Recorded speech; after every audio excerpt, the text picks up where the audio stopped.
es muy importante que Gran Bretaña sepa que Buenos Aires está negociando con otras variables. Eso es muy importante, porque es un elemento de presión. De alguna manera le estarían diciendo a Gran Bretaña, si no me apoyás, yo me apoyo en Francia. Lo cual para Gran Bretaña es un problemón.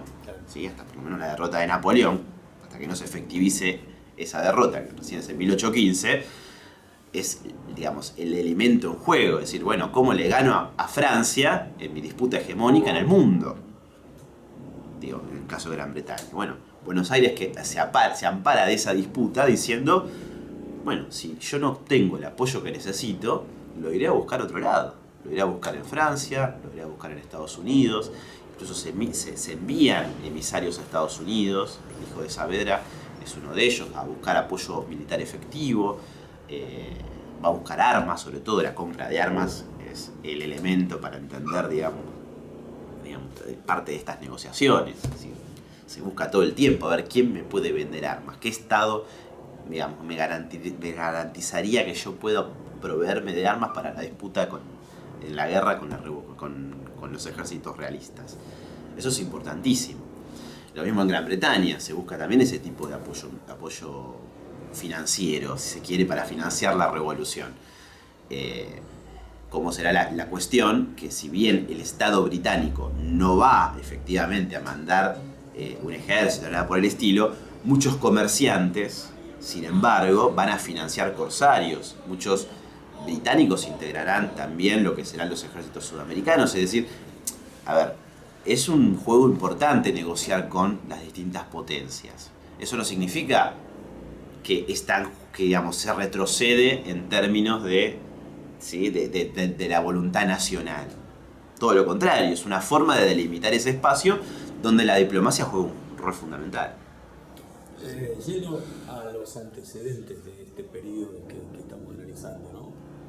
Por poner una fecha, no sé si las periodizaciones son útiles, pero digo, 1808, 1815, un proceso muy rico en cuanto a preparar y posibilitar esto que estamos realizando ahora.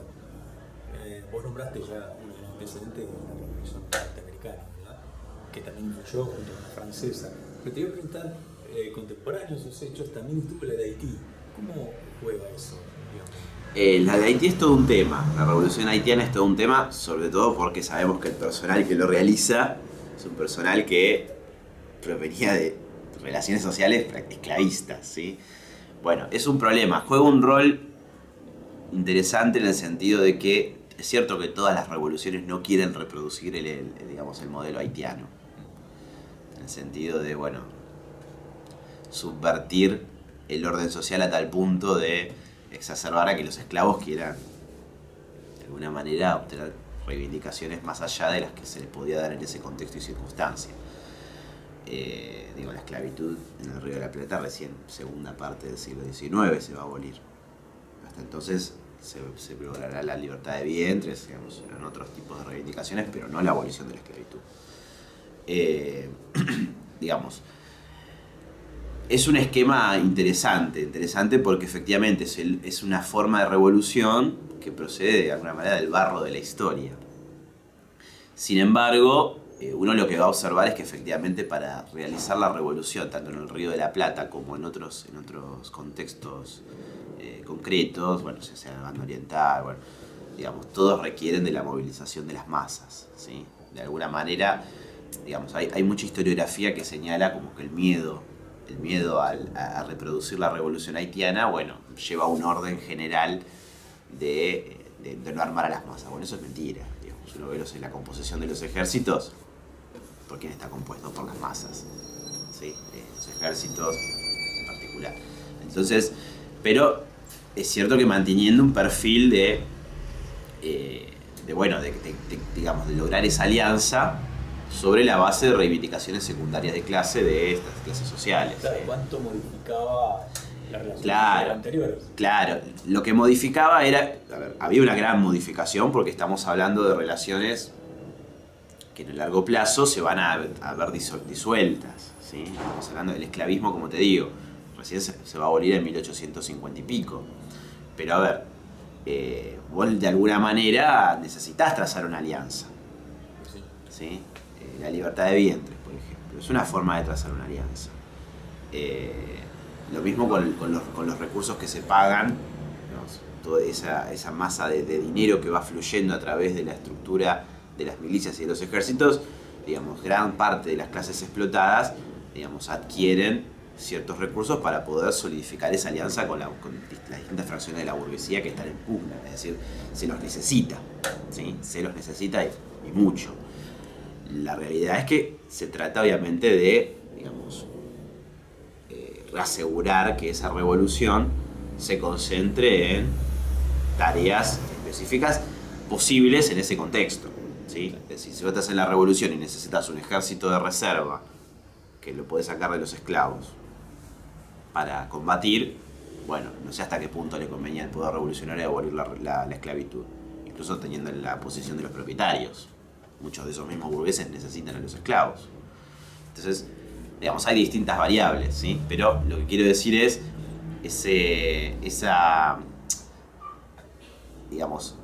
esa necesidad del arma de poder de fuego, de poder de masas, para poder, digamos, combatir en el frente, y bueno, lleva a, por un lado, trazar ciertas alianzas, pero también, digamos, reasegurando que esas alianzas no se transformen en reivindicaciones que vayan más allá de lo que se puede otorgar y de lo que se puede realizar hasta el contexto.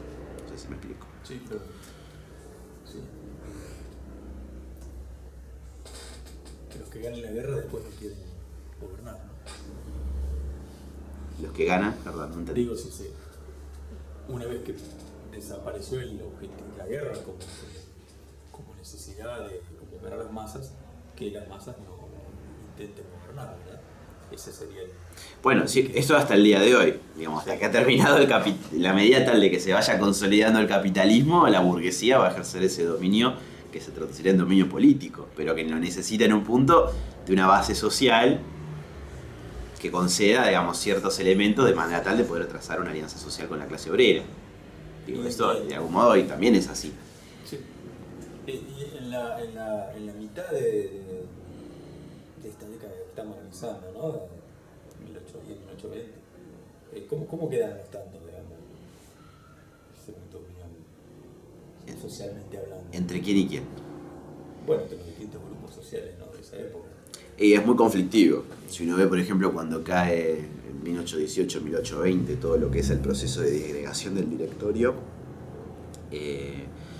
digamos, la quiebra económica en la que se encuentra el Estado es la que de algún modo va disolviendo o haciendo más dificultosa sostener esa alianza que sostenía con las clases explotadas.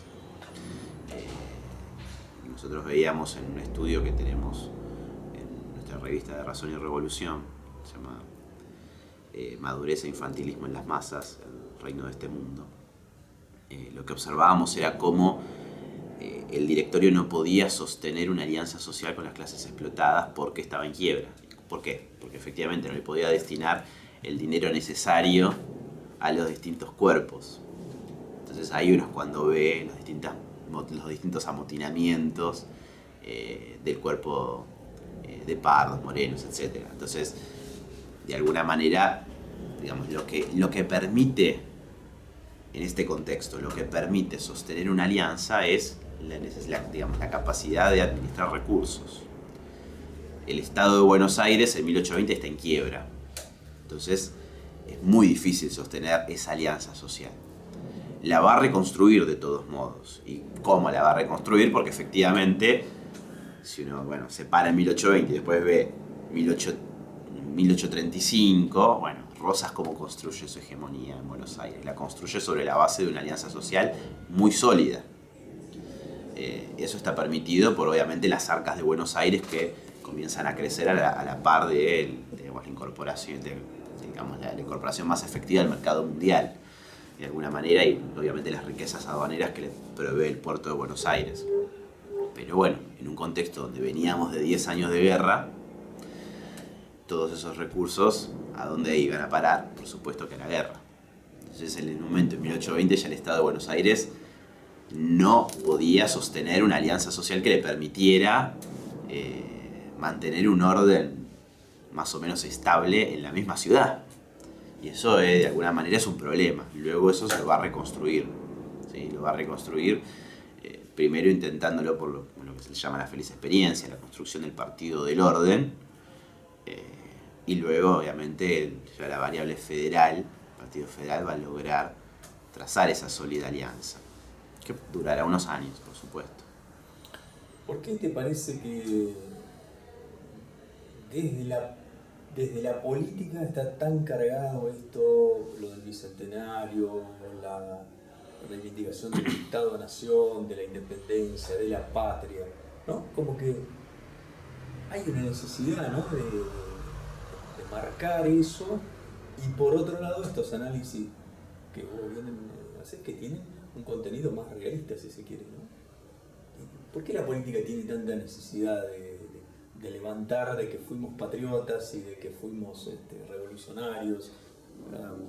¿Vos no lo ves que están demasiado cargados para esto? Yo creo, a ver, la visión general, yo no sé si reivindica fuimos tan revolucionarios. Es todo un tema, ¿no? Bueno, justo cuando Macri viene de decir estuvimos angustiados de romper con el rey de España.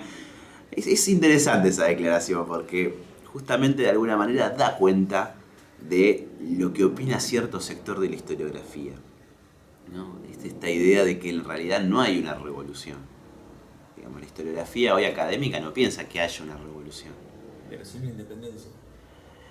Sí, pero no, digamos, no forma parte de una estructura revolucionaria de clase. Es decir, en el sentido de, bueno, hay una burguesía que trata de construir su espacio nacional para realizarse como clase. ¿Qué plantea la historiografía? Bueno, ahora remito al nuevo libro de Di Meglio.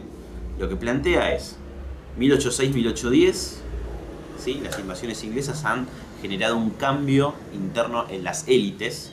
La terminología es interesante abordarla. Élite es un concepto difuso, digamos, no queda muy claro quién le integra y quién no le integra.